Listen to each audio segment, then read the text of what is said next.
दोस्तों, आप सबको रक्षाबंधन की बहुत बहुत शुभकामनाएं और बधाइयाँ।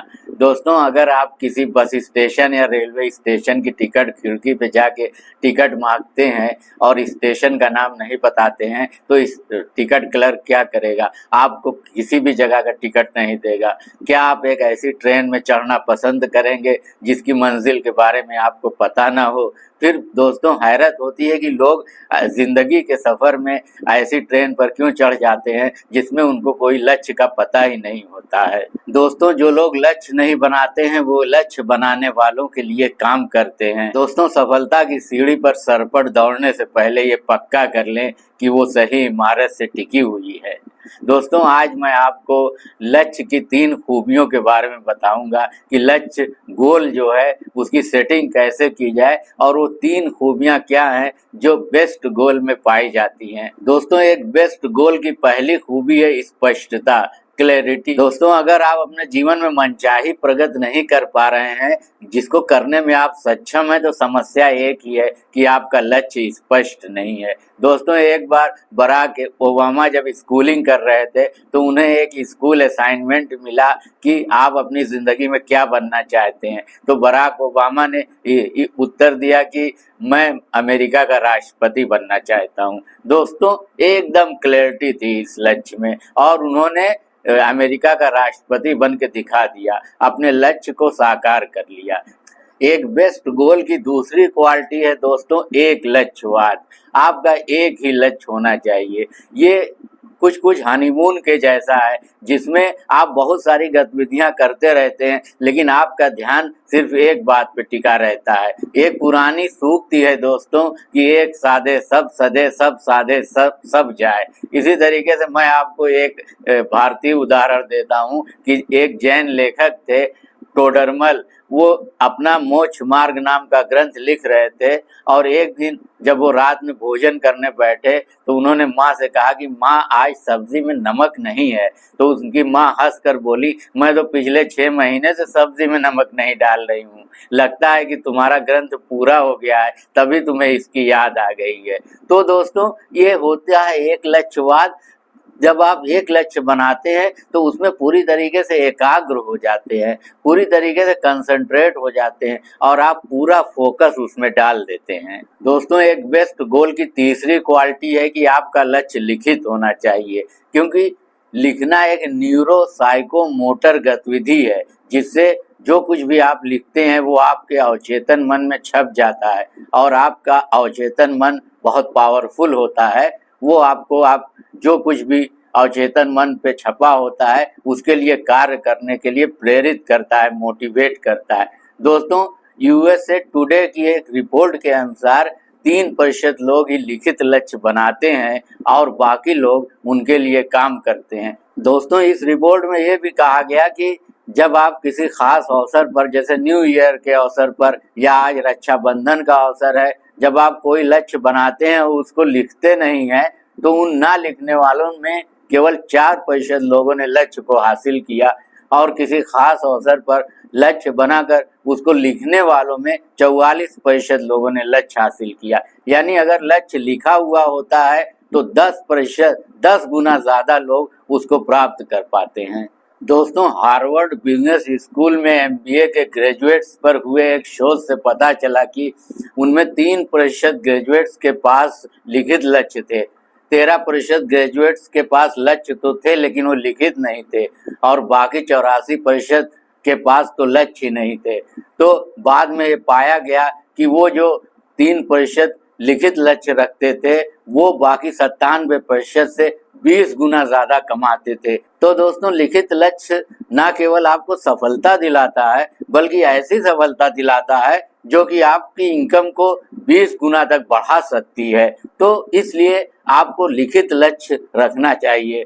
एक बेहतरीन लक्ष्य वही होता है जो लिखा हुआ हो, जिसमें स्पष्टता हो और वो एक ही लक्ष्य हो। एक समय में आप एक ही लक्ष्य को रख सकते हैं, क्योंकि अगर आप किसी भी चीज पर निशाना लगा रहे हैं तो फिर आप उसी पर निशाना लगा सकते हैं। ऐसा नहीं हो सकता कि 3-4 चीजों पर आप एट द सेम टाइम एक ही समय पर निशाना लगाएं।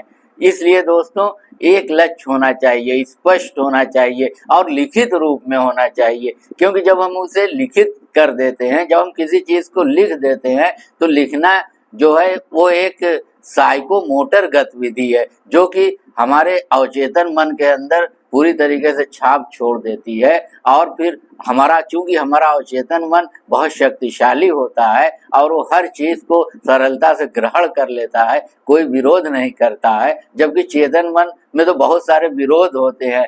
आप कोई भी संकल्प करते हैं, कोई भी लक्ष्य बनाते हैं न्यू ईयर पर या किसी त्योहार पर, जैसे आज राखी का त्योहार है, तो 2-4-6 दिन तो आपके अंदर, एक हफ्ता 15 दिन, एक महीना बड़ा जोश रहता है, उत्साह में आप काम करते चले जाते हैं। लेकिन जब कई सारी गलतियां होने लगती हैं और आपको लगता है कि आप लक्ष्य तक नहीं पहुंच पाएंगे, तो आप वहां निराश और हताश हो जाते हैं। उसके यही सब कारण होते हैं कि उस लक्ष्य में स्पष्टता नहीं होती, वो लक्ष्य लिखित नहीं होता और वो 1, 2, 3 कई लक्ष्य आपके मन में चलते रहते हैं। लेकिन जब आप लक्ष्य को लिख देते हैं तो वो आपके अवचेतन मन में उतर जाता है और अवचेतन मन अपने पूरे पावर के साथ आपको उस लक्ष्य की दिशा की ओर आगे बढ़ाता है।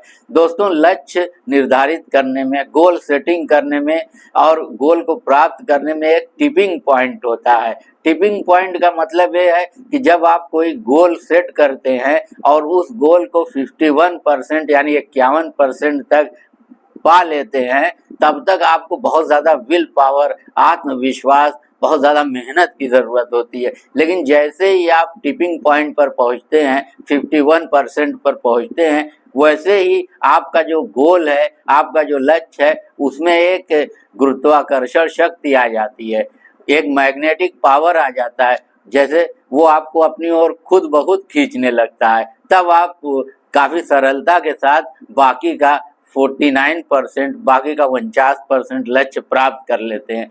तो लक्ष्य बनाना, लक्ष्य को स्पष्ट रखना, लक्ष्य को लिखित रखना, लक्ष्य एक ही लक्ष्य बनाना, इन सब के साथ आपको टिपिंग पॉइंट का भी ध्यान रखना होगा। आपको ये समझना होगा कि जब तक 51% तक यानी आधे से ज्यादा जब हम लक्ष्य को प्राप्त कर लेते हैं, तब हमारा हौसला भी बढ़ जाता है, हमारा जोश भी दूना हो जाता है और हमारा कॉन्फिडेंस तो 10 गुना बढ़ जाता है कि अब हम टिपिंग पॉइंट पर पहुंच गए हैं।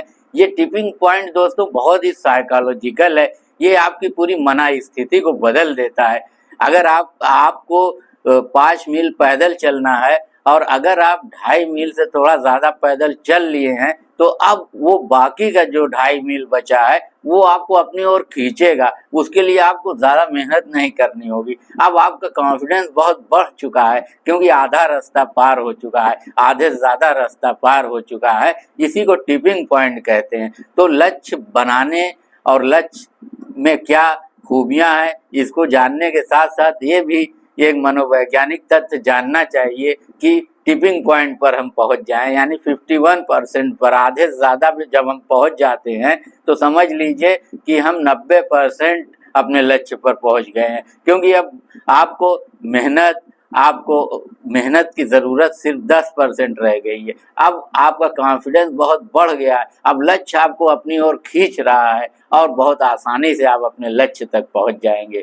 तो दोस्तों, मैं उम्मीद करता हूं कि गोल सेटिंग पर ये 3 विशेषताओं से आप लाभ उठाएंगे और इनको अपने जीवन में अपना के सफलता प्राप्त करेंगे, क्योंकि goal is soul of success, लक्ष्य ही सफलता की आत्मा है। इसलिए गोल सेटिंग करिए, सही गोल सेटिंग करिए, जो गोल सेटिंग की विशेषताएं हैं उन विशेषताओं को ध्यान में रखिए और फिर आगे बढ़िए, टिपिंग पॉइंट तक पहुंचिए और उसके बाद अपने लक्ष्य को साकार करिए। सफलता आपके कदम चूमेगी। दोस्तों, आज का वीडियो देखने के लिए बहुत बहुत धन्यवाद।